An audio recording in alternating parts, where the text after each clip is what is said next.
All right. Well, it looks like we're live. So welcome to the first edition of the Dev Empathy Book Club. And my name is Justin Herrick, and I'll kind of be emceeing this first intro. And I'll have with me Ariel. Hi, everybody. And I also have Amy. Hey, everybody. All right. So the book in question that we are going to be talking about today is Nonviolent Communication. We have read the first 6 chapters, and we'll mostly be focusing on talking about how nonviolent communication as a methodology is structured and our thoughts on the book itself. So let's kind of start with our kind of initial thoughts on just what we've read so far and how it kind of sat with us. And I think I'll pass it to Amy to kind of give her thoughts. Yeah, so I really struggled to get into this book. I think for 2 reasons. The first is I often struggle with anecdote-based argumentation.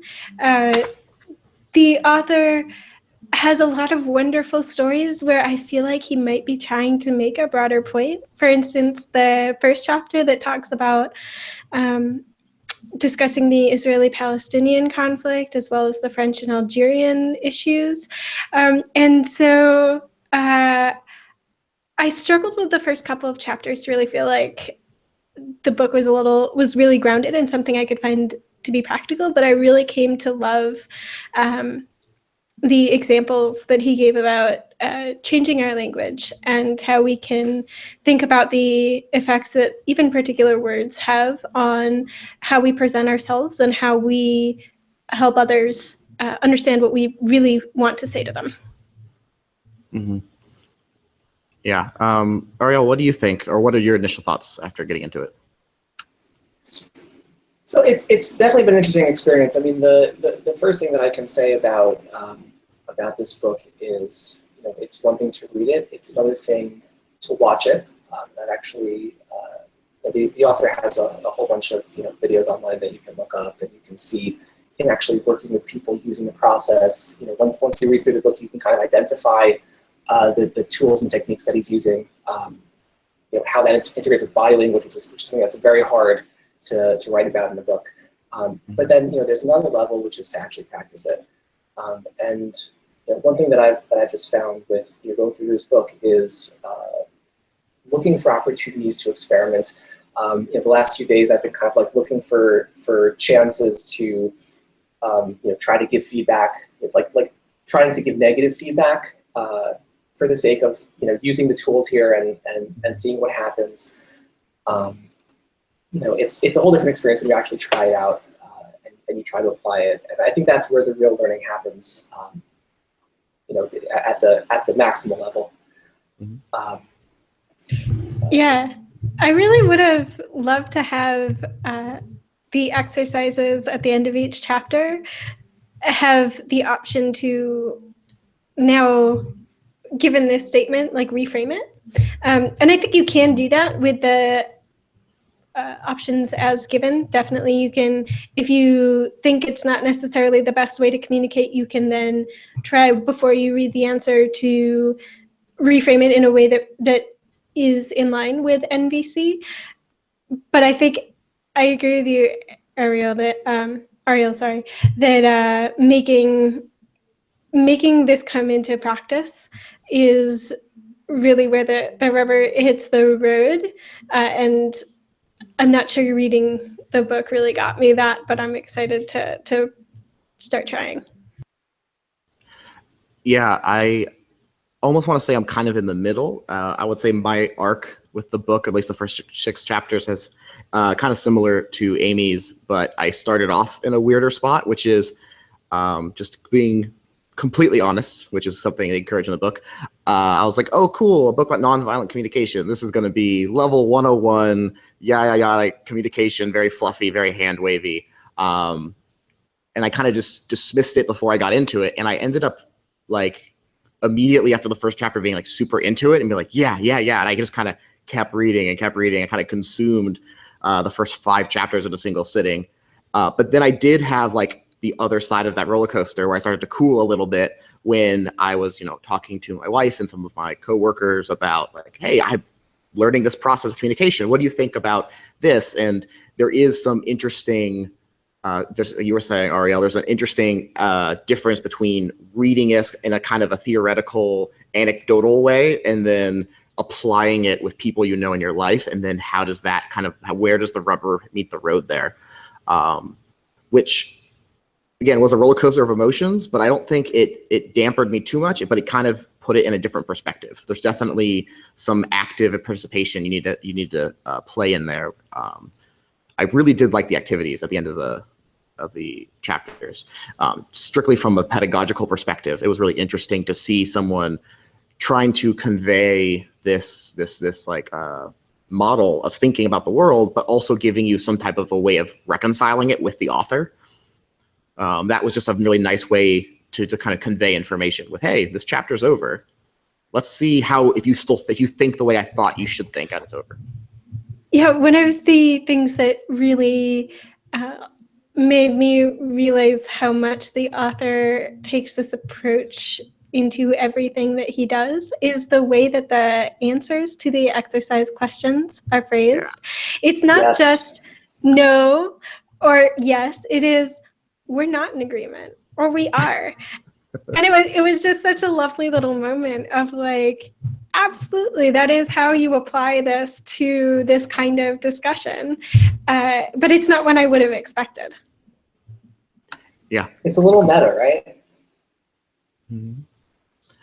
Yeah, it's fun to be reading the book and saying, oh, look, it's being applied to me. I wasn't told I was wrong when I circled an answer. I was in disagreement with the author. And then he explains exactly why he feels that way. And I really enjoyed that. Like, oh, it's kind of fun to see, not just know this was incorrect, but I believe that X is not a valid expression of your feeling, and then goes on to explain it. And so I really enjoyed reading, the answer key, so to speak, for each quiz and seeing, okay, that's what he thought about that. Even if I was in agreement, I wouldn't skip over it. I wanted to see what would he have thought or explained to someone who thought the opposite. Yeah, there's definitely a bit of a cult of personality here, I would say. Everyone's going to kind of find their own way of applying the ideas, which don't have to be the same concretions that Marshall Rosenberg chose. But there's still a lot to be, and even if you disagree with one individual example. I think he really thought about that. He said, if I tell people they're right or they're wrong, then the goal is just going to be like, the goal is to be right, and then I pass the quiz and I'm done, right? And the point is, no, it's not about who's right and wrong. It's about, are you actually understanding the ideas? Yeah. Which could get into a whole discussion about like how testing works in schools and education, but this is not the time for it. Just like throwing a little thought out there. Yeah. Thought for a future episode. Yeah, for me personally, language has always been a big thing. I've always put a lot of power into how we speak and trying to shape the way we talk to each other. So reading something like this I find really beneficial for me to put names and terminology behind things, you kind of read during blog posts or picked up from your own like empathetic discussions with coworkers. Like I feel a lot of people are, especially in our industry, are almost like feeling their way in the dark towards this direction. Like they're kind of like, okay, I can get here. So it is kind of almost like refreshing. I felt a little elated to be having words, or at least having someone who's done this from a more, I guess, clinical perspective to kind of give their thought. At least I can compare it against my own. And I enjoyed that. Yeah. Do we have any more thoughts on the book itself, on like a high level, before we kind of dive into some specific topics? Yeah, I want to call out, I wouldn't call it the elephant in the room, but, let's say one of the large animals. Yes. Is the fact that he uses a lot of songs and poems throughout the book. And I felt very irritated, reading through this. I'm like, okay, just kind of tell me the idea. Like, I can get it without the cutesy rhymes and, I could get it much more quickly. Just tell me what you're trying to say. Like, what's the point of, including the poem when, and I'm someone who appreciates poetry, so maybe that was the problem, because they were always very simple, very simple poems. It's interesting how I've been kind of like ran ahead through the whole book and then founded the club, so I'm sort of like on my second round through. Mm-hmm. I appreciated them a little bit more the second time around, and at the very least, I'm like less annoyed by them as I go. But I'm curious what the two of you thought as you were kind of like running into these like very frequent sort of more poetic moments in the book. Amy? I'll be honest and say that I skipped most of them. I assumed they were part of a strategy for just showing different ways that we communicate. And I do not find that poetry and song are really the kinds of things I process well. So I skimmed the ones that I thought would like actually have, or until I got the point of them, and then I moved on. But it was from a perspective of, I assumed that they would really be really the meat of conveying some of the emotions behind it for people for whom poetry and song are really a good way of expressing those things. Yeah, I think I have to agree with Amy there. I didn't skip many of them, but every time I came onto one, I just kind of was like, oh, here we go again. Here's like everyone's favorite professor going to pull out his acoustic guitar and give us a song, at the end of a lecture. And so I just kind of was like, it's for someone else. It must just not be for me. And I just kind of was like, I really hope the last page of the book isn't like a pull quote and then like buy my album for $19.99 on diskette, which is what I was worried might happen. I'm reading on a Kindle, so I can't flip to the back page to find out. But yeah, I just assumed they weren't for me.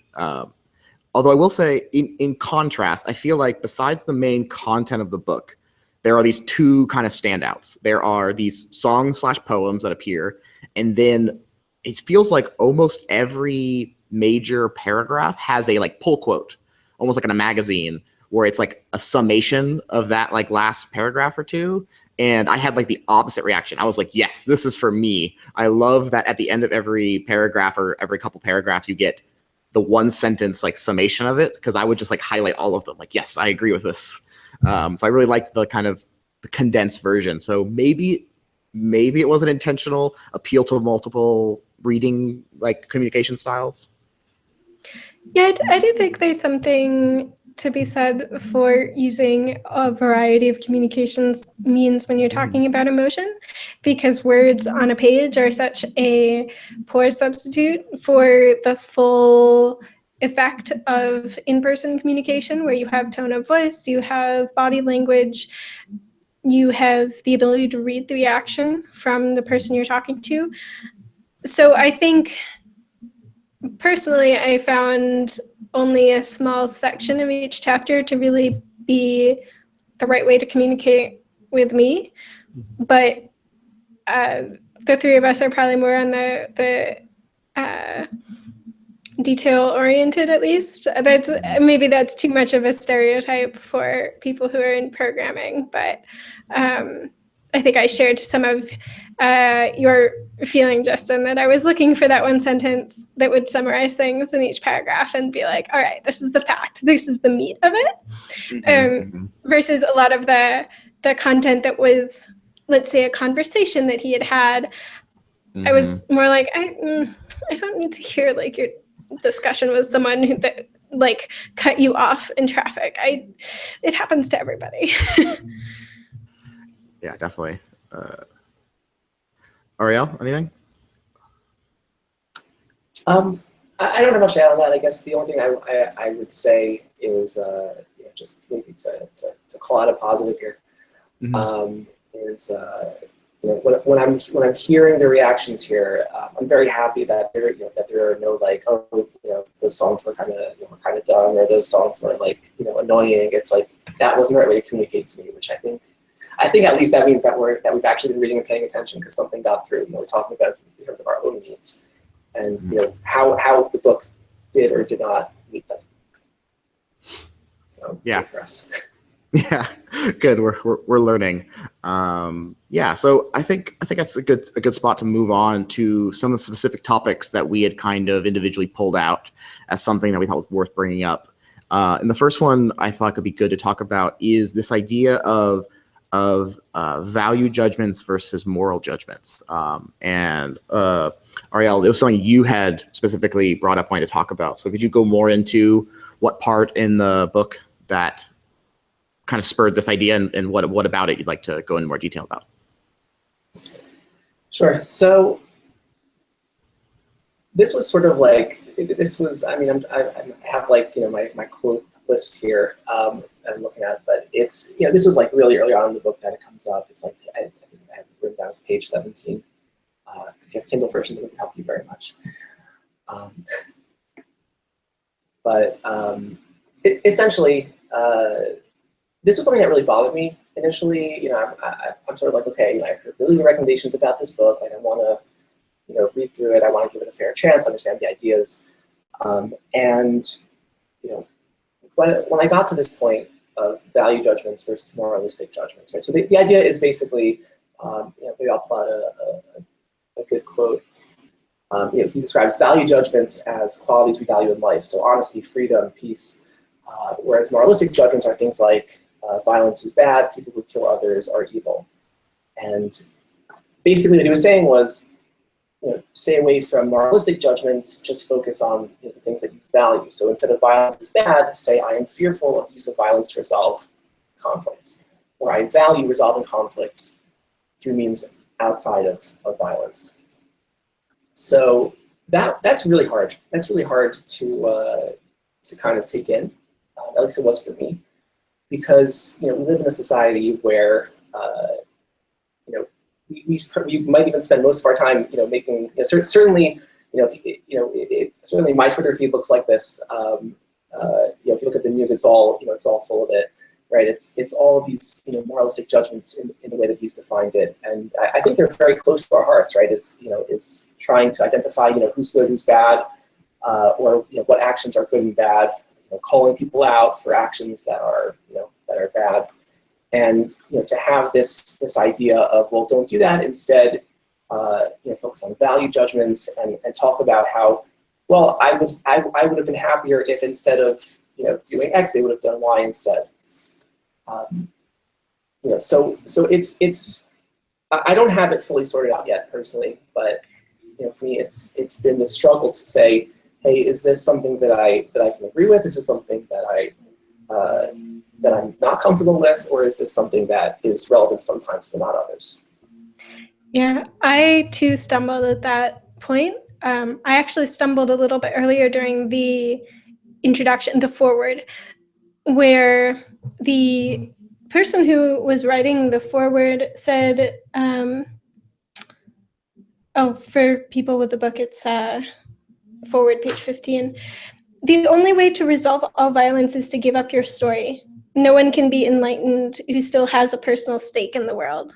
And I think those two things seem somewhat related, that at a certain point you have to give up things that you need, well, and maybe need is the wrong word, but help you make sense of the world and help distinguish between, well, a concept of good and bad that perhaps the author would like us to move beyond.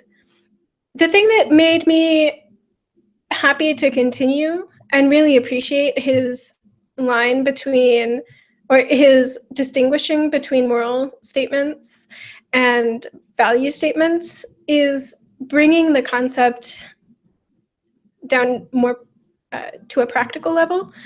I think when you think about it, at least for me, when I thought about it as something I could apply to a statement of, your code isn't elegant, or it doesn't have tests. You can't ship to prod without tests. I think then the utility of that distinguishing between what we consider moral and what we express in terms of moral statements as opposed to value statements can really help us communicate better. But I do I do struggle when it does get to the level that he is introducing that topic at, right? Like war, violence, murder. Those things really do feel a little too deep for me to easily accept that statement, that we should move away from moral statements into purely value ones, because it means that we must, at least to my interpretation of it, is that you have to not just see that there's the possibility of good in all individuals, but that all individuals are doing some degree of good at the moment. And of course, I'm saying this statement with those moral statements of good and bad, right?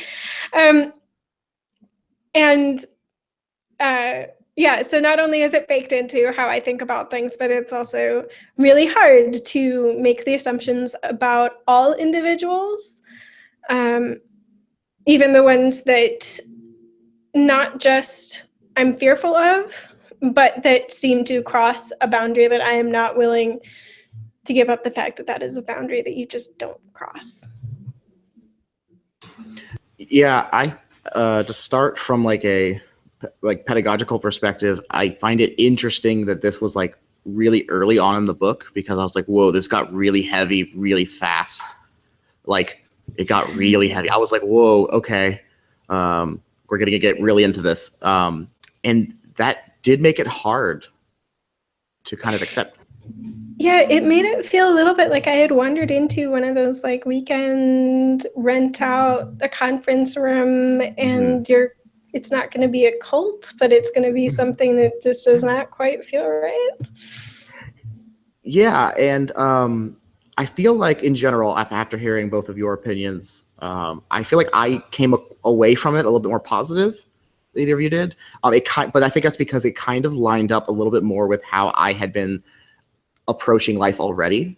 So again, it was that idea of like, oh, here's some words for thoughts I already had. It goes a lot to the idea of, if you're writing a story, or if you're, playing any type of a game, evil characters are boring because evil doesn't mean anything. Like if this is from a narrative perspective, it's the idea of no one is the bad guy in their narrative of their life. Everyone in their mind is doing a good thing.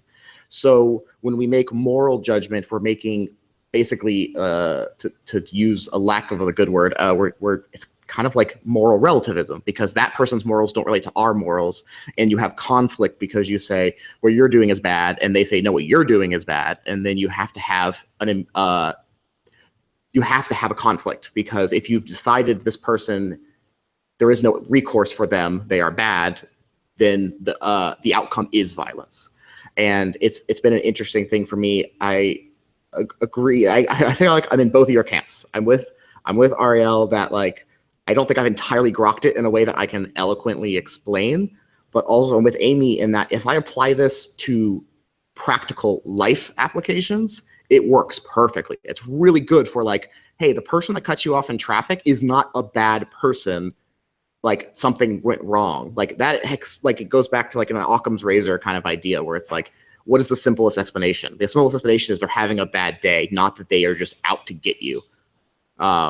So I like to think of like, okay, good. How can I abstain from the best of my ability, moral judgments on the people I work with and the people I interact with on a daily basis?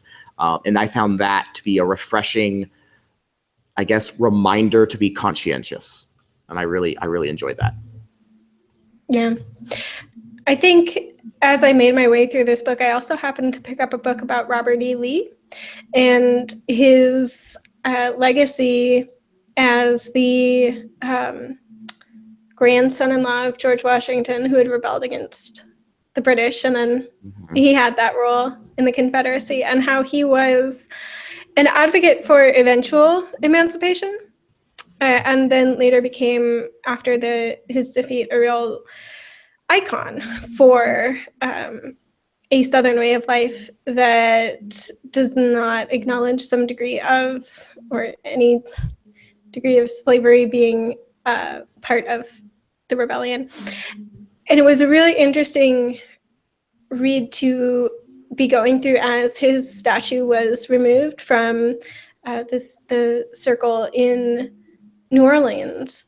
And I think reading that book, which it's not an apologia of his actions in any way, but it does probably get to some of the distinguishing between moral and value statements, right? At the same time that you are seeing the removal of the statue, where you can appreciate that Robert E. Lee was put in a difficult place, but you can choose to not acknowledge that his continuing value to society as someone that should have a massive statue.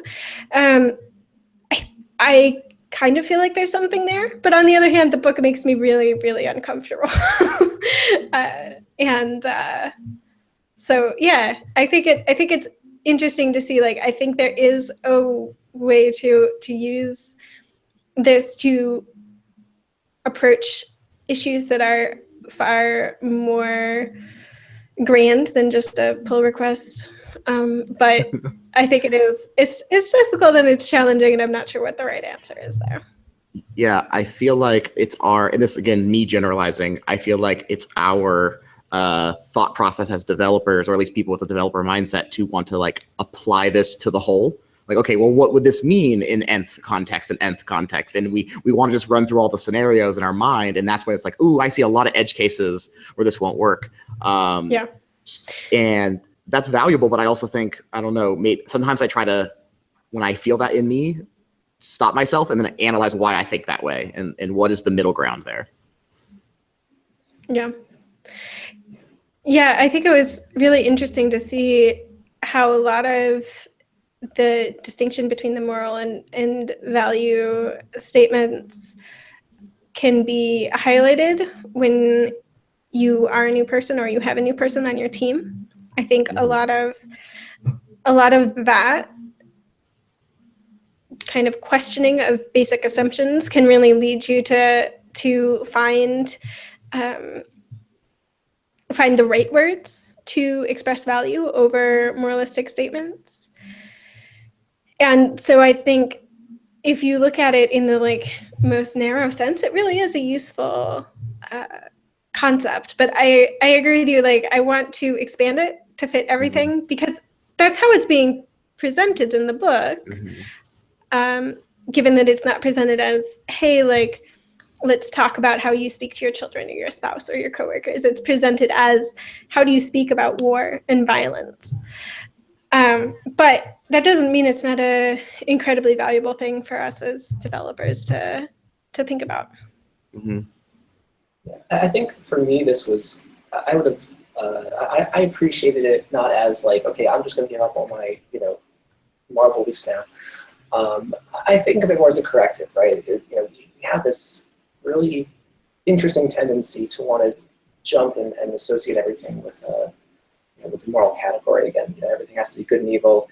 You look on TV, like every show is about there's the good ones and the bad ones, and probably the bad ones get killed.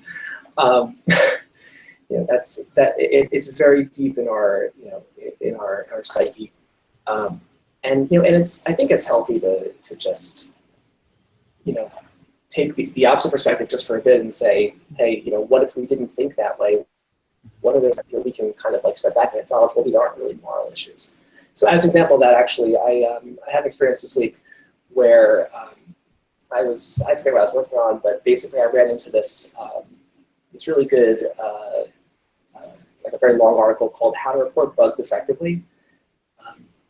Basically, just kind of a guide for people who are new to either new to programming or new to open source, and just how I don't even know if it was about open source specifically. It's about any kind of bug reporting. How to give them the information that they need to effectively address the bug. And someone, so I threw it up on HipChat, and one of my coworkers threw back, oh, hey, I saw this this other article that was kind of similar. Maybe you'd be interested. So I looked at it, and it was called "How to Ask Questions the Smart Way." And the whole article is basically going through saying, this is the smart way, this is the stupid way, this is the smart way, this is the stupid way. And it really jumped. I mean, I'm kind of jumping to it's about distinguishing observations from evaluations. But when we try to put everything into a moral category, and of course, like, okay, so smart and stupid should not be moral categories, but practically speaking, the same way that, rich and poor, like all these different, things that shouldn't be moral end up, people just kind of treat them as moral categories. So if you are stupid, then you're bad, right? And that's, that's kind of the idea of that whole article is like, don't be stupid, don't be bad. Do ask questions the smart way. And to me, after kind of taking a while to change my brain this way, so my first reaction was like, this is not, forget about how it makes people feel. This is not an effective way to get people to change how they submit bug reports and how they report issues, right? It's not necessarily just a moral issue or a matter of being considered people's feelings. It's also the way to get done what you want to get done. If you encourage people by saying this is going to be a better way to meet your needs, that's often going to work a lot better than saying you are bad if you do this, but you're good if you do that.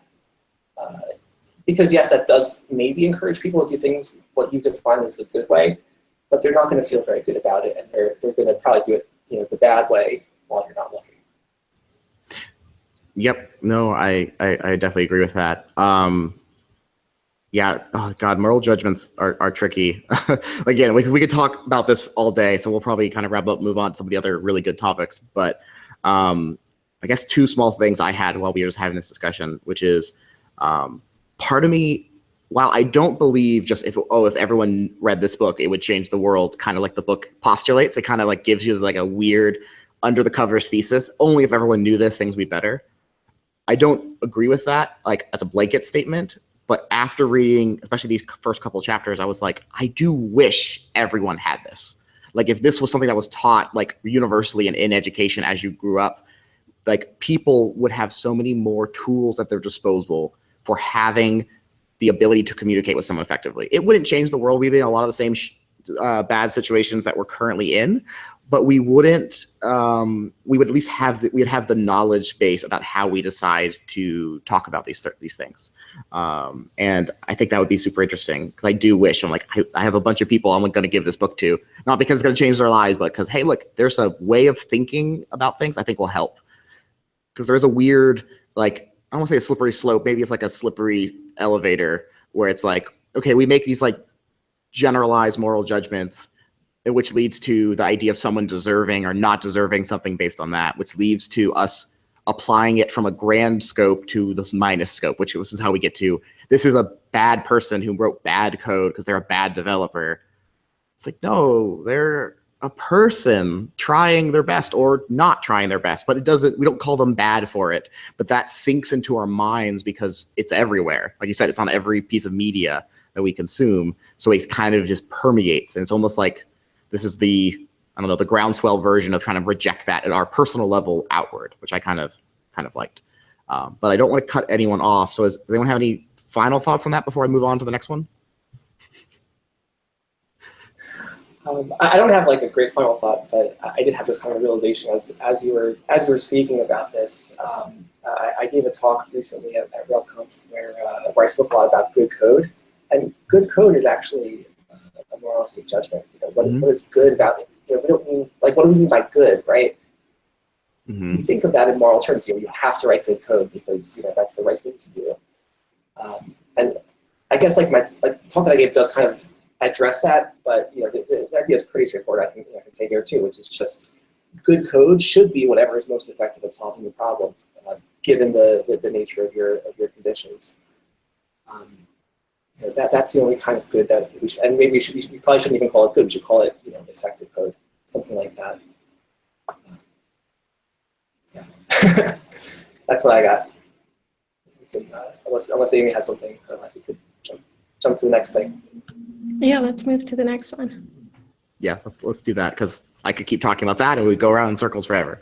So the next thing, and Ariel, you brought this up as well, was the idea of using positive action language. And I think this is a really interesting, if not sometimes fun exercise of how we request things from others is to be using positive action words versus negative action words. So what are your initial thoughts on this? Yeah, well, so there's two things. Yes, we think a lot about probably the action part, maybe not about. Sorry. we think about often one or the other, but not both, I would say. Positive meaning that it should be not a don't, but it should be a do. And action meaning that it should be a do, not a feel. So the thing that really jumped out at me, just because it was an experience I had like a few months back, was he described like a situation where an employer says, "Hey, I want you to all feel comfortable giving me your feedback." And he doesn't say it explicitly in the book, but I think the point is you can't tell someone how to feel, right? You can't say, "I really appreciate it if you just change your feelings this way. Stop being sad. Just be happy instead." If you ever tried to comfort anyone who's who's feeling down, that usually telling them, "Oh, just be happy instead," doesn't work very well. And the same thing is true here. And I was actually on a team at some point where there were clearly issues about people weren't bringing up problems, and the person in charge said, "Well, just the solution is everyone should just feel comfortable bringing up their problems." And I said back, like, I think the problem here is that, again, you're right, the problem is that people don't feel comfortable, but they don't feel comfortable because something about the situation, whether it's perceived threats, whether it's fear of retribution, or just discomfort being open and public about it, is preventing them from giving that feedback. So maybe instead of putting the emotional burden on other people, which is not going to work anyway, why don't we look at the whole situation and say, hey, what is it that is making people feel uncomfortable? Can we provide an anonymous channel? Can we change something about the nature of the work environment to help people be more comfortable expressing their needs? So when we focus on things that we can do to change rather than just, again, like it has to be an action, basically, not a feeling. It's much more effective, and people appreciate it, I think, a lot more. The positive is a little bit harder, but I think it's also doable. But maybe we'll just think about the action for a sec. Yeah, I definitely like the emphasis on inviting action as opposed to just declaring how people in a team are going to feel, or saying we're not going to do something anymore without clearly outlining what we want those positive actions to be. Because I think it gets at some of the hard work of maintaining positive team culture, which is that it is an action every day. It's many, many actions every day that you choose to take.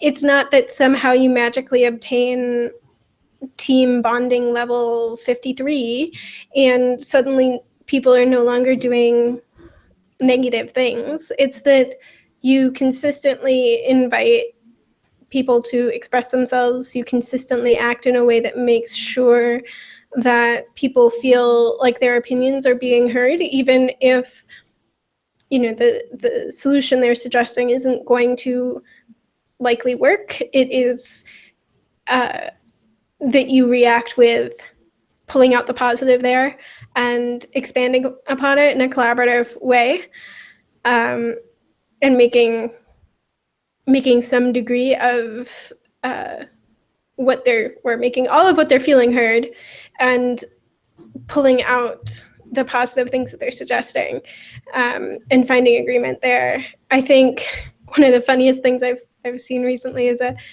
there's like a concept of like team meeting agreements in a lot of retrospective books.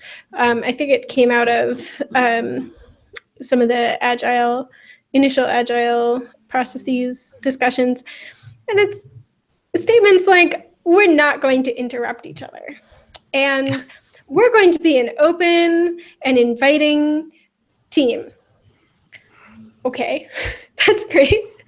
And then a year later, there's shock that like that didn't actually. Well, I mean, in all honesty, there isn't shock, but there's a little bit of eye rolling looking at that, like, oh, that document, right? That didn't do anything. I'm guessing that probably all of us have been in companies where there was some kind of values document or standard principles that didn't say a lot and didn't accomplish anything. It's sadly pretty common. Yeah, best intentions and all of that don't always translate.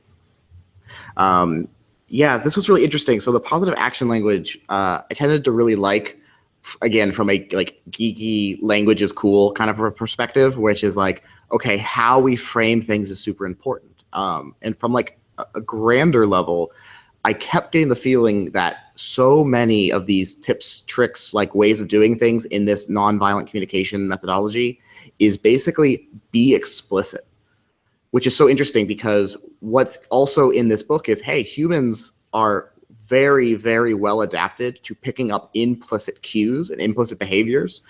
But a lot of times in modern society, like those don't help us, they hinder us. Like our implicit assumptions of what someone is doing or like the safety of an environment. Like when someone feels anxiety, that's your like built-in stress response that you're in a dangerous position, but you're not. You're just sitting in a board meeting. You know, that's me. It's like, oh God, I'm my heart's pounding through my chest because I have to say something that I know will cause a conflict in this room.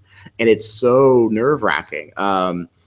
And I really love this, like, okay, just be explicit with people because they won't know what you want all the time. And assuming they will is what ends. This is dangerous. And to kind of go on to what like Amy was saying, it kind of reminds me of SMART goals. You all know what SMART goals are? Yeah, I mean, it's a BSE business term. Let me see here. SMART is, I can't remember what S stands for, but I know it's measurable, timely, achievable, reasonable. I don't know what the S is. Sassy, I think it might be. But I remember the first time I was in a meeting and someone talked about SMART goals, and I just rolled my eyes in the back of my head. I was like, "Are you kidding me? SMART goals?" But then, like over the next 6 months, we actually like did them. It was the opposite of that agile retrospective where people just write pie in the sky, not actionable items, and then nothing happens. It was like we really said, we're going to do these things. And we took the time to decide what does it mean to have accomplished this. And then we cut it back from there. And it was kind of revelatory for me. And this made me feel like this is a super tiny version of that when it comes to conversing with other people. I'm not just going to say, you know, here's a way I'm feeling, please address it, like making someone else responsible for my emotional state. But I'm going to say, what I really need from you is explicitly this action. And I also really enjoyed the positive part of it just being a idea of not being negative. The please stop staying late at work was one of the examples. Was like that, okay, there's an action, don't stay late at work, but the not is it's a negation. And as we know as programmers, that means anything else is fine, right? Like the world of possibilities when you just say not, you know, when you say the ID cannot be 1, well, it can be any other number then. It's just not 1.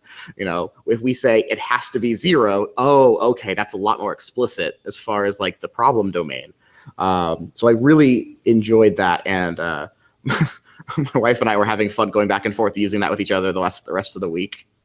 I'd be like, could you not do that? I'm like, not. She's like, let me go back and think about that. And we both had fun. Yeah, this is sort of a pattern that I found with this book is that it really helps to have, you know, a partner, whether that's, you know, a partner or whether that's, you know, a friend, a coworker, a colleague, something, you know, someone who you can work it through with, and, you know, you can kind of like catch each other, like, oh, you know, you said what you're not supposed to, or, you know, you said I feel like instead of, you know, I feel, you know, any of the, you know, the forbidden, I mean, which is also, I guess, a do not, but it's what you're really implying is, you know, rather than the way that you said it, you know, say it in an NVC way. Yeah, and I think ultimately very similar to how I said with like I wish everyone knew these things. I feel like it's a great tool to have when you are struggling to communicate with people. I think Amy might have said this earlier. For me, a lot of the anecdotes are kind of like okay, whatever. But the anecdotes that are like a father and a son, or you know, a parent and a child, or a teacher and a classroom, maybe it's because I can relate to those more personally. That might be what it is. Really, it's an identity thing. But I felt like those were more practical. I could see different scenarios than the one given about how this applies. And not only could I see it apply to myself, but there was a lot of pictures. Like I couldn't figure out how to screenshot on my Kindle, so I have a lot of phone pictures of my Kindle. I took a lot of pictures of like people I knew. Like there would be an anecdote and I could say, this is this person. And I would like, this is them, this is their life. Like they've been in that scenario. And I'm like, ooh, okay, that's interesting. You know, like that's that idea of empathizing with where they're coming from, and the idea of being explicit being more important, when you're trying to talk to people.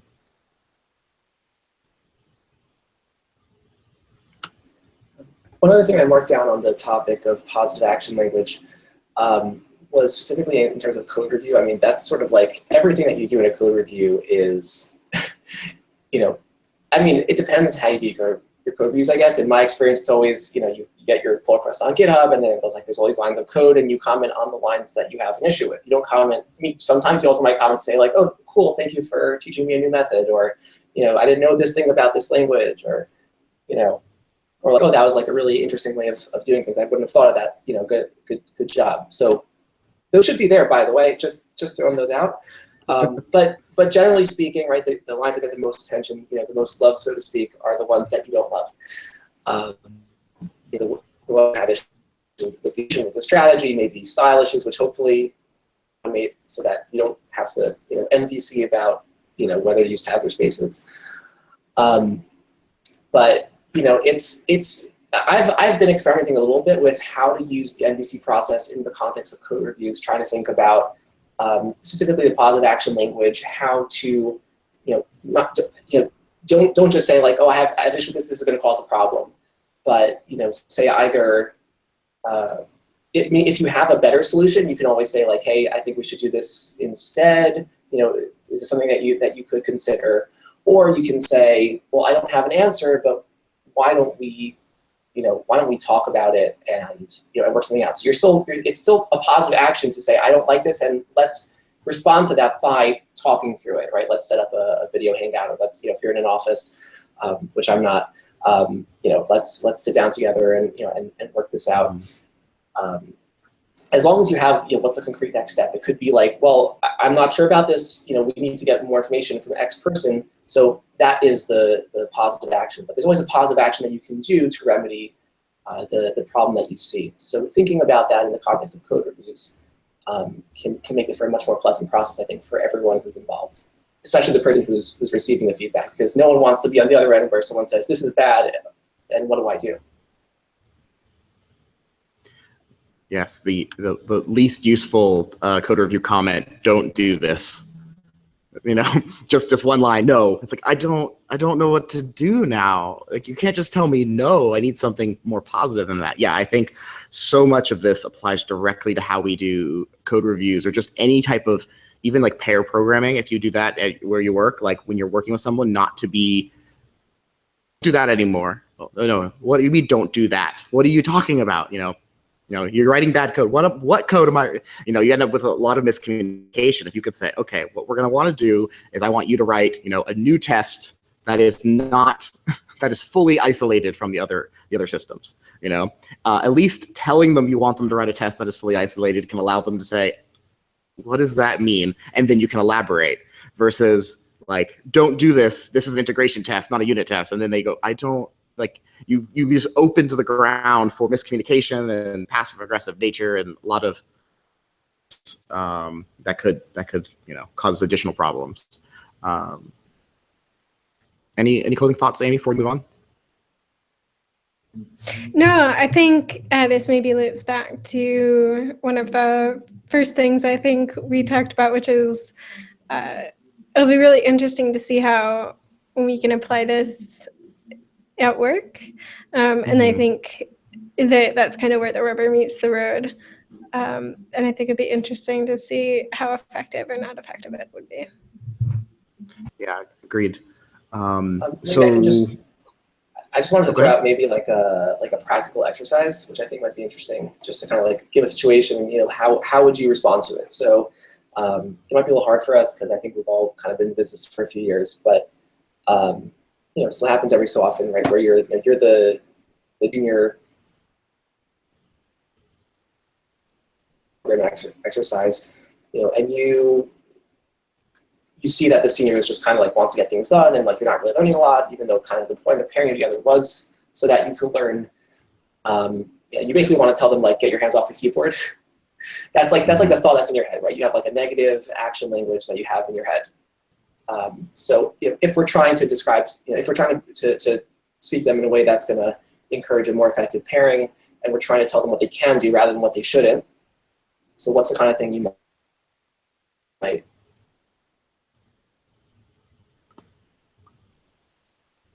think in that situation, while difficult because you being the more junior person on the team right next to this person who's more senior than you, and for some reason in my mind they're always bigger when I imagine that, even though that's more of a mental thing. Something along the lines of, you can't just say give you the keyboard. It would be something along the lines of like, it would help me learn what you are doing if I could participate more. Would you allow me to write some more of this code? Something to that, a request on the lines of, the benefit for me and then inevitably for you will be if I learn more of this. Could I do that? How can I help you finish this? I guess would be to try the way I would attempt to phrase that.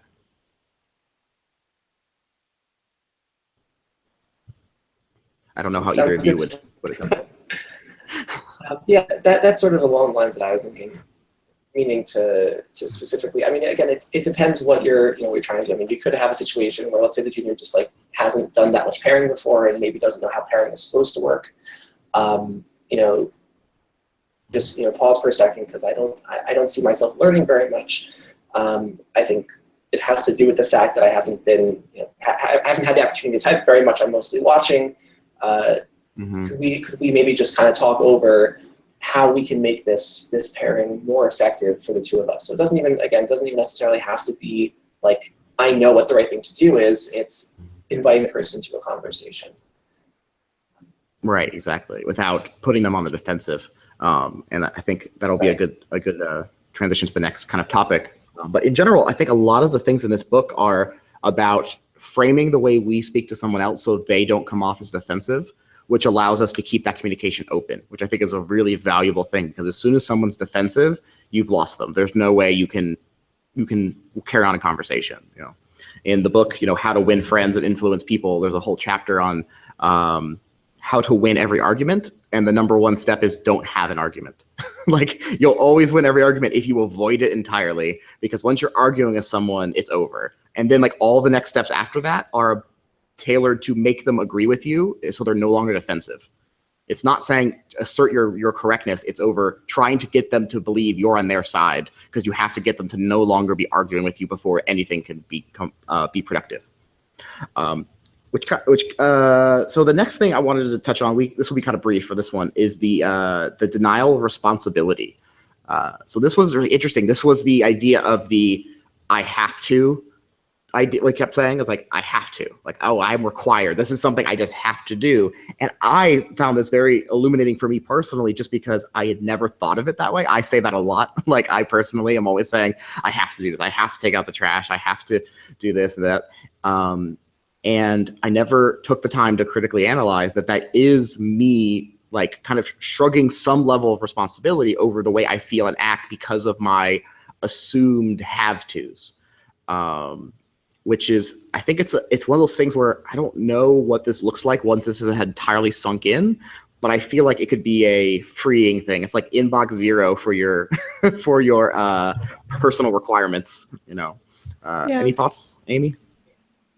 I think inbox zero is a really good analogy, right? Because it is freeing in a sense, but it's a lot of work. A lot of the reason why we default back to I have to is because at one point, years ago, months ago, you made the decision that, okay, on the balance of how difficult this is going to be versus how much I value, let's say, having a clean house, and you're taking out the trash example, I know that I have to take out the trash anytime, X, Y, or Z happens. And to not have to revisit that statement every time is actually really freeing in a completely opposite direction. And so I definitely think that there is a reason why we say I have to. And it is valuable as someone who is communicating with someone who is using that language to really ask them to delve a little deeper if you're not understanding it. But I don't think we're ever going to get to the point where we always use the choose. Maybe when we are speaking with others, but when you're speaking to yourself, there's a lot of efficiency gained from not having to rethink through how painful and frustrating it is to take out the trash when it's raining, and just assuming, hey, I gotta do this. Doesn't matter. It's just gonna happen. It's gonna be fine, and move on. It's an interesting point. I have to think about that more. I've been like experimenting with this idea, both I guess in terms of myself and in terms of others. I mean, we all have things like you said. We don't have time to to not say I have to, all the time. But I've found that so I'll just kind of give an example of what I've been trying lately. Is so I have a daughter who's I guess a year and 10 months at this point. So she's, and I work from home kind of on US hours, but I'm 7 hours ahead. So I'm basically like my lunch break pretty much aligns with her bedtime. So very often, like, I'll play with her a little bit during my quote unquote lunch break, my dinner break. And then it's time to be done. And, generally I'll say, okay, I have to, Dad has to go to work now. And I've sort of tried to say, well, I keep, saying I have to, like, that's basic. Like, think about that, hearing as a kid, and I know she's too young to understand it, but, thinking about that as the person who's hearing it, like, I'm going because I have to. Why do you have to? Like, why do you decide that you have to? And, it's been an interesting experience to say, instead of I have to just say, I'm going to work now. I'm going to my office now. Like, it comes across very, very differently. And it makes me also hear both sides of that conversation. So that's just kind of one example, but I've been trying it in a lot of different areas and seeing what happens when I don't say I have to. But we're going to do this, and then like, are people going to ask me to explain it if I say we're going to do it this way rather than we have to do it this way? Because if we say we have to, like, no one's going to say, well, why? But if you say, like, we're going to do it this way, well, then you feel a lot more pressure to actually explain yourself fully to other people if they don't understand. Yeah. Yeah. Oh. Go ahead, Amy. So I definitely agree that it's kind of a second level on this, right? You choose to use the choose to language. But whenever I feel like I'm making a compromise that I'm not 100% okay with, I absolutely find value in switching from well, we have to do this, to like, here are the reasons why I am choosing to do this, even if I think it's the wrong, like, going back to the moral and value statement, right? Even if I think this is not the best code I could ship right now, or even if I think we probably shouldn't be doing, this in an ideal world, choosing to use language that implies that I am actively compromising really does help explain what we're valuing at any one moment, and does not allow you to walk away from that compromise without understanding that you're part of it, right? Like, you are part of making your code base the legacy mess it will be in 5 years, and you can't just blame people before you. I totally hear that. That's a really good call. And as you're saying that, I'm thinking, like, from the perspective of a junior developer, like, that could actually be a really useful tool, right? If you're working with juniors and you never tell them we have to, right? You just tell them we're choosing to do this because of this trade-off. I mean, imagine how much more quickly people would be able to pick up on what are the trade-offs that are actually happening, and why are we choosing to do this rather than that, or to not do a certain thing. Yeah, and I think it gets away from some of the, like, frustrating back chatters sometimes that happens when people are scared to challenge someone who's more senior, who they think is making a poor decision. Because once you think about how you would word it, you can put yourself in that person's situation and say, gosh, I don't agree with this, but if I had to justify this in the words of I choose to instead of we have to, here is how I would say it. That kind of gives you an in to possibly challenging that way of thinking, and at least, like, continuing the conversation to the point that you can get an acknowledgement that, this does need to change. Maybe we're going to make this choice today, but if it's a choice, not something we're forced into, then we can choose to address it, a week later, a month later, or at least choose to acknowledge that it sucks. Yeah, I like this one a lot. I can just concur. I agree with everything both of you said. For me, it really comes back to the idea of like, when you say I have to, it is a shrugging of responsibility, and I don't want to do that. Like, it made me realize how often I do that, how often I go to the I have to thing as a way of excusing my, unavailability for social obligations or to be emotionally available to my friends and spouse. And it's just like, oh, it's easy. It's so easy to say, oh, I have to do this. And I'm the kind of person who likes being busy and likes doing a lot of things. I run my own software consultancy. I am a meetup, and now I'm on this podcast, and I'm doing my own podcast, and I mentor. I do all the other things. And I love saying yes and having obligations, but it's not good when I turn that into a reason to say I have to every day and don't take responsibility for these are the things I've chosen to do, and this is where I put my time. There's a really good talk that's objectively not for everyone, but I enjoy it, by Leon Gersing, who's Ruby Buddha on Twitter. A few years ago, he gave a talk at SCNA about counterculture, and like halfway through the talk, he talks about time is an illusion and everything's just about your perception of it. And it was getting a little bit hand wavy, but his whole thing was people tell him, I'd love to do TDD, but I can't. And he's like, yeah, you're right. You said you can't, so you can't. If you say you can't do it, you won't be able to. He goes, well, that's fine for you. I can't write tests in my job. It's like, well, yeah, because you've chosen your reality. You've set it in stone by the words you use.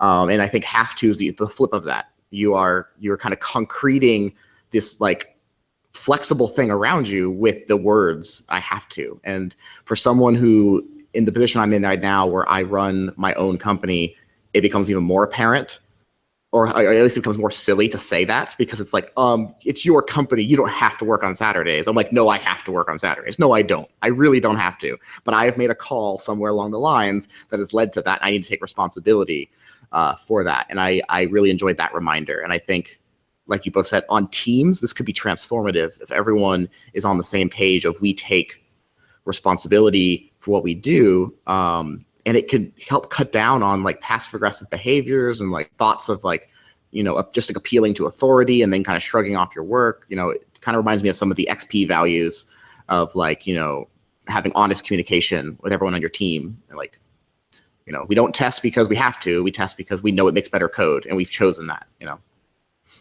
I really enjoyed that. I really like that. That was a good expression to me, certainly, of how saying I choose to rather than I have to is actually very, very freeing. It takes you out of the paralysis of, well, I have to, and there's no other way. Realizing that there are other ways. There's actually a really nice exercise towards the end of the book, which we can talk about next time, about how you actually transform all the have tos in your life into choose tos. And as with anything else, right? It's not that we are now nonviolent communicators for the rest of our lives and we cannot think any other way, but it is an incredibly powerful tool in terms of allowing yourself that freedom of choice that you lose when you use the language and the thought process of have to. Yep. And that leads me to something I've been really looking forward to talking about, which was a topic that Amy brought up, which is if we adopt all of these mantras, all of these methodologies, I say choose to, I don't have to. I ask people to express their feeling and their intent, and I recite it back to them. We elaborate using positive action language, avoiding all moral judgments. How do we do that and don't come off like a robot or like the most insincere person ever? Yeah, Justin, when you were talking about your social obligations, it made me think, oh gosh, what if I declined a wedding invitation by saying, not, oh, I'm sorry, I have other obligations, to, you know what? I value my time on the couch recharging by watching Animaniacs over your incredibly life transforming, well, maybe not life transforming, but it's this incredible moment in your life where you commit to another human being for the rest of your life, right? Like, but that is the choice that I'm making. Mhm.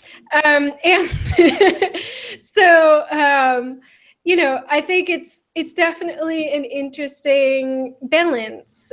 This came up to me because I think it's in the third chapter, the observing without evaluating. The end of it has a NVC in action section with the most arrogant speaker we've ever had is the title.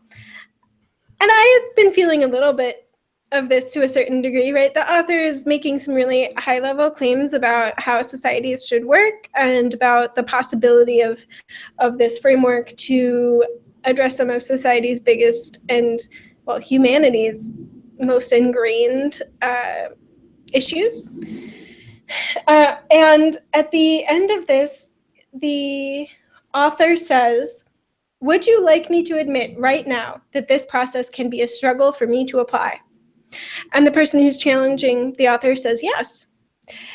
And right after that, the author gives this lovely, and I am sure if I were in person, it would feel very heartfelt and sincere discussion of how it is a challenge for him. But what it caused me to think is I just told this person that I needed him to appear sincere. And then he turned around and he appeared sincere. Is that really going to work in person? And I think looking at a lot of the exercises in the book and a lot of the anecdotes, it was really easy for me to think about how I would apply them to my relationship with my partner, to my relationship with my family, because those are already really high trust relationships. And you can say things like, you know what, you know, I love you, but right now I value me sitting down more than I value helping you with the trash right now, because to me, taking out the trash is not as important to this household as us all feeling, you know, relaxed and de-stressed. But I recognize that you feel that way, and that keeping a clean house is important, right? Like, I can have that conversation. I can have that right now. But can I have a conversation like that with a new coworker? I think aspects of this I can absolutely apply, but I'm not sure I could, you know, fully appear honest if someone says, "All right, Amy, I need you to appear humble." Like, is that really going to work? I don't know. I'm the humblest of all. Yes. I'll say that I completely agree with a lot of what you said, Amy. Like, it seems like there's different levels of this that you could apply to different people in your life. And I think he kind of alludes to that. But I just kept reading out loud his responses to people, to my partner, to just like see what her reaction was. And she'd just be like, "What? Like, no one talks like that." And it wasn't nothing wrong. It's not an indictment of NVC, but like his like over eloquence in his vernacular, like paired with his structure. I mean, he was a psychologist practicing, so that makes a little sense that he would talk in this pattern, but it comes off as very alienating. Like, I am talking to an android, not like I'm talking to a person. So even when they say, "Oh, I am sincere and empathetic," it doesn't feel like it is. Yeah, and I think the few times that, well, I'm sure that some of these techniques have been used in conversations with me, well, by people who are in a conversation with me and I haven't noticed, but a few times I have noticed and I haven't really understood it. And it's really felt almost certainly felt intimidating, but it makes me fearful of continuing to engage with them, because there is, as you say, over eloquence that to me implies an expectation that I, as the other party in the conversation, am able to raise my conversation level to yours. And that if I make a mistake, if I say, I feel, what was it? I feel that I am neglected, that he didn't like, but for reasons I get, but like that's actually a phrase that I'm happy to use, and that is one where let's see, we are not in agreement. That it feels like I'm not necessarily part of the conversation anymore, and I have to tiptoe if I don't understand what's going on, or I don't feel like I can fully express myself. And so I worry about that aspect too. Yeah, I think I've had that fear as well. There are definitely parts of the book where you read through them and you kind of think to yourself like, that's, that probably worked great for Marshall Rosenberg. And the truth is, if you, again, you can look up online, like there's a bunch of his videos and you watch him speaking this way, you're like, oh, that's why you speak like that, because that is actually who you are. I don't think that means that, that we can't get anything out of it. It just means that, like, I mean, for me at least, what it's been, I'll frame it in my own experiences is, again, especially it helps if you find someone that you're able to partner with in doing this, where you're both going through it together, where you're kind of training each other, and you're learning what works and what doesn't. But everyone is ultimately like, we can't all speak the same way, and we don't want to all speak the same way. We're going to all have our own communication styles. But again, I always think of this as the word I like to use is corrective, is that you're kind of like, you're turning a dial, and then you're kind of like letting it, sink back a little bit. But you got to turn it, pretty far in order to really get that effect. For me, that's certainly how it's been. Is I kind of like go to a little bit of an extreme in applying the way of speaking, and then I'm able to kind of tone it down a little bit and say, okay, I guess it's okay if I say these couple of things, and like, okay, this I can be a little more flexible about. And it also depends on the seriousness of the conversation. Some conversations are you can still have without thinking. Like, that's okay. You don't have to think about every conversation that you have. It's focusing on the important conversations, and conversations where there's feedback, where where you might be a certain rejection of ideas or requests and responses to the requests. So and say, okay, what is the trait I see here? What is the way how do you sound to the listener? This thing that I was sounds in the person's head, as a receiver, and just helping ourselves to hear things a little bit differently, to hear, if this was coming from someone else, how would it sound to me? Compare my default way versus this default way, and then is there somewhere in the middle where I feel comfortable? Yeah, I can agree with that. It's mostly for the sake of time, I'll get off my initial critiques of his manner of speaking, because again, like you said, they're his manner of speaking. It's no reason to critique it, but it's easy to do. It's funny, so I won't. But I completely agree. I think what's important is speaking the way we speak. It has to be our voice, our mannerisms, and it can't be this that alienates the other person. I couldn't help but feel like a system like this might be beneficial for people who struggle in those social situations with empathizing with someone else. I know, me personally, I am very sensitive to the emotions of other people in a room with me. And this is something I've known for a long time, but like when I taught, so for a little background about me, I taught at a code school for the last 3 years. And I got to apply things like this, which people I've only known for a day. And it took a lot of practice, but it became very well. And if I wasn't too extreme, the students just thought I was mildly weird, but I had to be able to pick up on if a student is tuned out or having a bad day in a class of 12 very quickly, because that's going to alter the way I should communicate with this person. I should alter my speech to make sure I'm not, they're at a very sensitive space right now. They've been working very, very hard. They're very stressed out. Things are happening. A system like this could allow you to, if this is your default way of talking to someone, allow you to potentially diffuse arguments or situations that might have come up otherwise because you might not have been cued on that. At least it's the idea of you being explicit. It's like, oh, if you default to explicit, you might not run into these problems, even at the sake of you come off as uncool or a little bit like you're analyzing someone too much. Like I definitely have met people who have gone through, I guess, like speech therapy, so to speak, like how to speak, like public speaking practice. And then like for like a week afterwards, you feel like you can't have a conversation with them because they're just like completely up straight. They always stare you directly in the eye and they're like, hello, how are you doing today? Wonderful. And they kind of move on and you're like, whoa, it felt like there was a weird disconnect because they're thinking about how to talk, not thinking about how to communicate with another person.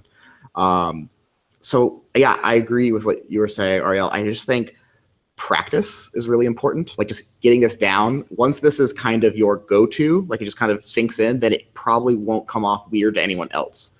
But I feel like it could probably be applied badly. I imagine if I ran into someone doing this to me, I would be very frustrated very quickly.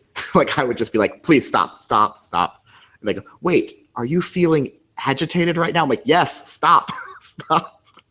Let me just say what I want to say. Stop analyzing it. So what I'm hearing is, no, you can just go around in circles forever. But yeah, so that's my thoughts on that. Anyone else have any closing thoughts on how we could use this sincerely before we move on to kind of our little closing bit?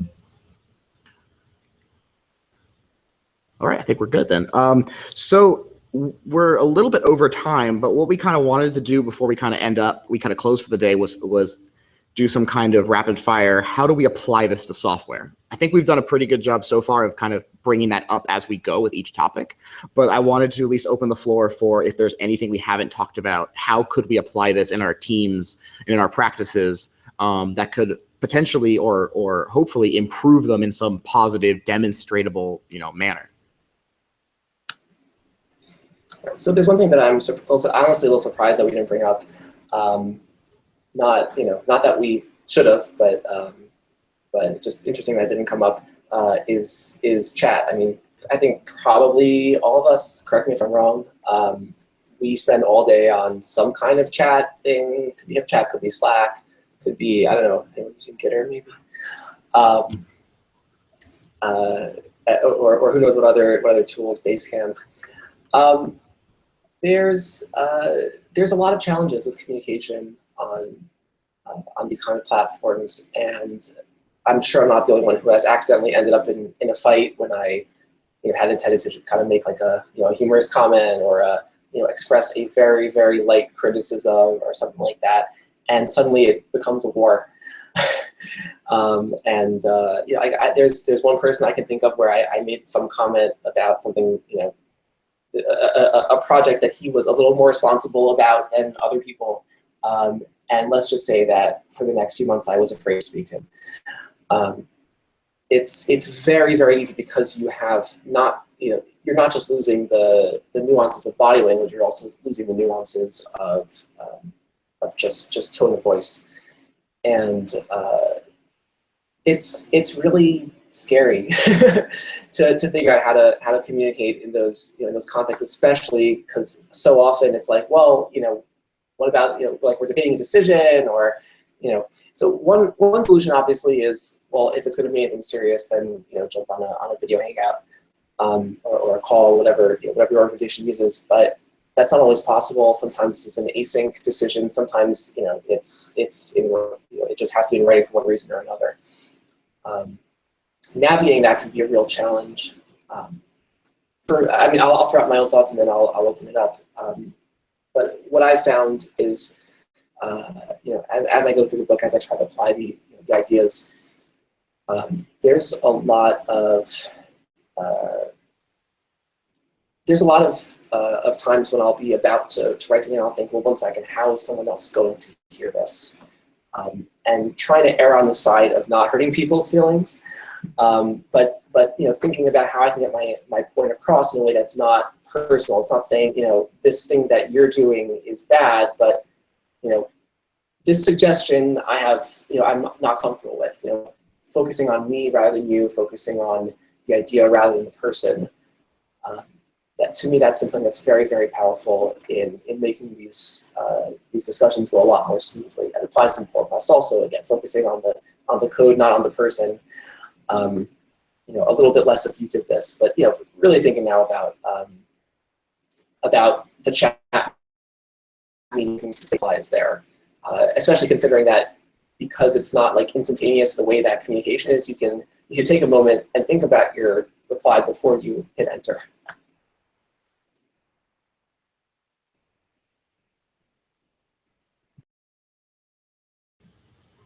Yeah, chat is hard. In general, any nonverbal communication is a tricky medium to navigate. Something that was in my workshop at RailsConf was the studies that have shown that like text-based communication has like an inherent negative bias. We tend to assume the same language written is more negative than it would be spoken, just because we don't have the person's face, we don't have the connotations. There's a lot of things we don't have. We have to read between the lines, and our brains assume the worst in all of these situations. That does make it really tricky. I think some of these tactics, so to speak, can help a lot in a asynchronous online communication format. But I do think these were designed for verbal communication. This was designed, you know, in the pre-internet era, and it was designed for face-to-face. I think that the one biggest takeaway is probably the introspection and the conscientiousness, that if you internalize these rules of nonviolent communication and that's your goal, is to communicate in a nonviolent manner with your team, hopefully that translates to you, like you said, Ariel, like focusing on what you're saying before you say it, like making sure you're not saying something that may be taking a certain way, especially when you're being explicit. Because I know I've been on the receiving end of people who are very explicit and they're like, this is what you need to do, blah, blah, blah. And it's like, oh God, you feel like you're being drilled at. It's like they're just coming at you. And they probably don't mean it that way. They just don't want you to be confused. So sometimes you have to go out of your way to impart emotion, like some kind of like emotionality behind whatever you're doing. I favor emojis. I think those are a great way to convey how you feel, you know. But Amy, do you have any thoughts either on the Slack thing or on anything else related to how we can apply these? Yeah, I don't know. I think the balance between when you need to move to a in-person meeting to or when you can stay in email or Slack is a hard one. And then added on the layer that Ariel mentioned about sometimes it's just not an option to do that. It is really difficult. And I think it leads to more of the conclusion I think we had at the end of discussing the book topics, where so long as you can sound at least some degree like yourself, you still leave open that ability for someone to reach out. But yeah, like things can go so wrong so fast that I think it's really hard to make sure that you're actually communicating well with people because you don't have any of the feedback mechanisms. Yeah, one thing that just occurred to me while as you were talking, Amy, is because you don't have those feedback mechanisms, I'm wondering how much the tool of being more upfront about our emotions. We didn't actually talk about that chapter of the book very much, but there's a chapter in the book where they talk about, you know, when you're expressing yourself, actually conveying not just I feel a certain way, but this is my emotion related to it. So I almost feel like there I go. I say I feel.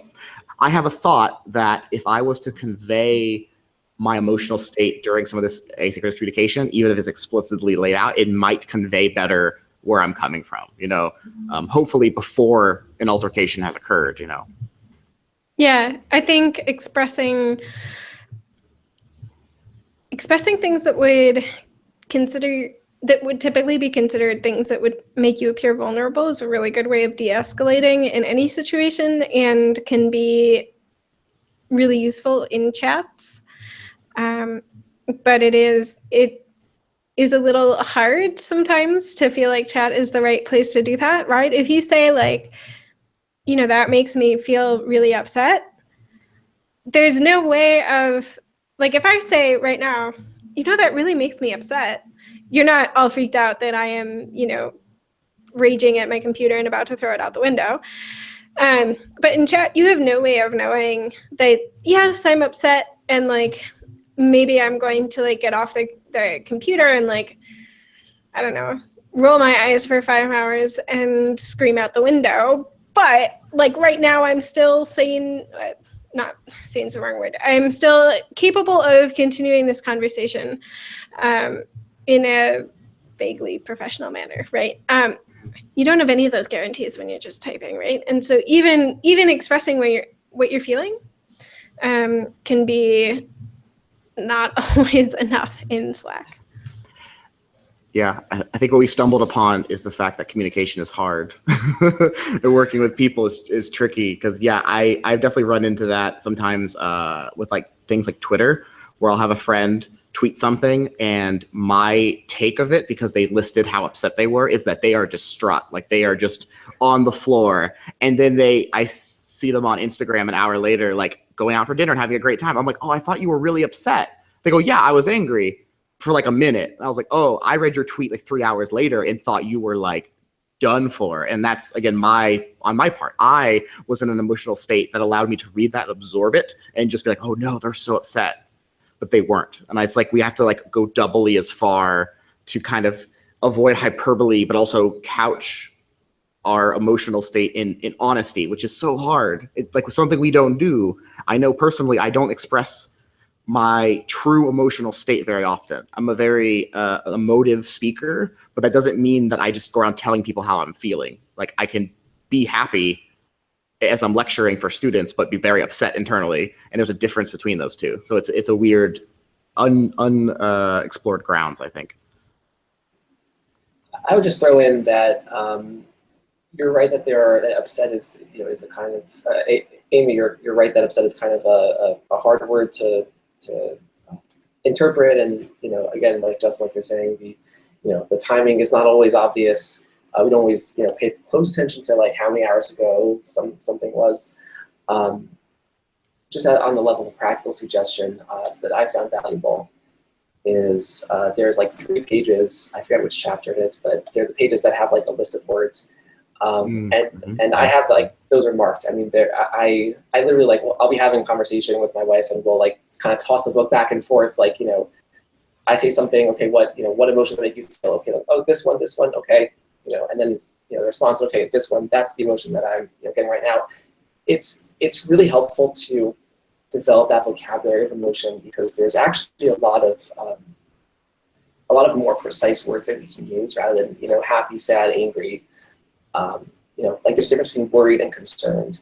There's certain words that, that express the same idea, but at a different level, a harsher level, a lighter level. And developing that vocabulary, and like the fun thing about chat is that, again, you have time to like consider it before you hit enter. And it is possible to like sit there for a minute and be like, okay, let me run through the list. That's the word. That's expressing what I'm feeling right now. And at the right, again, modulated in the right way, that can be a valuable way of expressing those ideas a little bit more precisely, with a little more granularity, in order to not give too extreme an impression. Yeah, and we can always write a Slack bot to kind of help with that. It'll say, did you mean to say upset? Maybe you meant one of these words. Then it kind of prints out a whole list of options. And you're like, oh, no, yeah, I meant that one. That sounds awesome. Yeah, that actually could be useful. Okay, with that, I think we'll kind of bring things to a close. I think it was very apparent from all of our topics that we could have literally talked for an hour over each chapter. I know I personally could have. Might need to think about a new daily format. It's a complete joke. We're not doing that. But thank you everyone who came and listened live. Anyone who watches this after the fact, I really appreciate it. I know all of us do.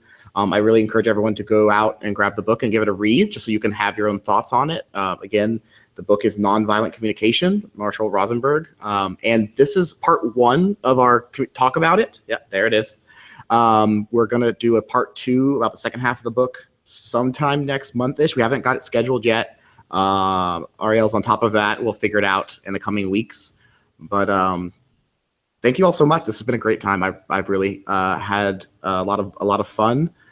If you want to keep up with me, I'm kind of on a Twitter hiatus, but you can hunt me down if you search for me on Twitter. Also, I own a consultancy called lunarcollective.co. You go check that out. And Amy, where could people find you if they're interested in keeping in touch?